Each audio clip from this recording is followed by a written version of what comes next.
નમસ્કાર મિત્રો, સ્વાગત છે બધા મિત્રોનો અમારી યુટ્યુબ ચેનલમાં। તો મિત્રો, જાણીતા વેધર એનાલિસ્ટ અશોકભાઈ પટેલ દ્વારા 27 થી 31 ઓક્ટોબર 2025 સુધીની ફરી એકવાર મોટી આગાહી આપવામાં આવી છે।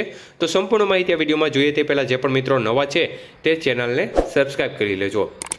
તો મિત્રો, અશોકભાઈ પટેલ જણાવે છે કે પૂર્વ મધ્ય અરબી સમુદ્ર ઉપરનું ડિપ્રેશન આંતરરાષ્ટ્રીય મોડેલો મુજબ 27 થી 31 ઓક્ટોબર 2025 સુધી ઘણા વિસ્તારોને અસર કરતા રહી શકે છે।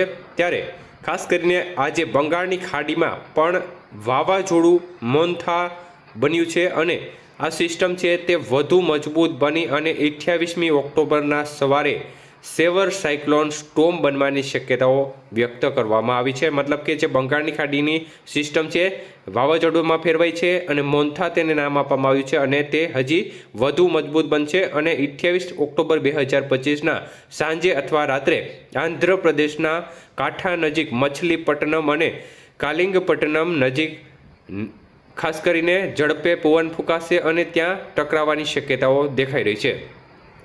તો મિત્રો, ખાસ કરીને અશોકભાઈ પટેલ વધુમાં જણાવે છે કે અનેક આંતરરાષ્ટ્રીય ન્યુમેરિકલ મોડેલ મુજબ 27 થી 31મી ઓક્ટોબર 2025 દરમિયાન સૌરાષ્ટ્ર, ગુજરાત અને કચ્છના વિસ્તારમાં હાલ જે અરબી સમુદ્રમાં ડિપ્રેશન સિસ્ટમ છે તેના પ્રભાવ હેઠળ અતિ ઉચ્ચ વરસાદની શક્યતાઓ દર્શાવે છે અને આ ડિપ્રેશન સિસ્ટમ આગામી દિવસોમાં કેટલાક અણધાર્યા તેમજ આશ્ચર્યજનક પરિણામો પેદા કરી શકે છે।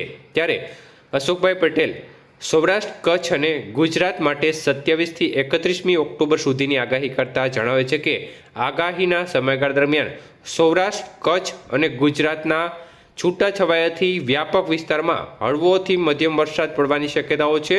તો સીમિત વિસ્તારોમાં ભારે વરસાદથી અતિ ભારે વરસાદ એટલે કે 64.5 મિલીમીટરથી 115.5 મિલીમીટર વરસાદ થઈ શકે છે।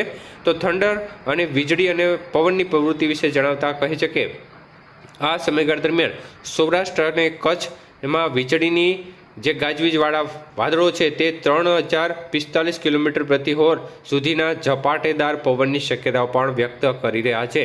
તો અશોકભાઈ પટેલ દ્વારા ફરી એકવાર 27 થી 31મી ઓક્ટોબર સુધીમાં મધ્યમથી ભારે અને અમુક વિસ્તારમાં અતિ ભારે વરસાદની શક્યતાઓ વ્યક્ત કરવામાં આવી છે।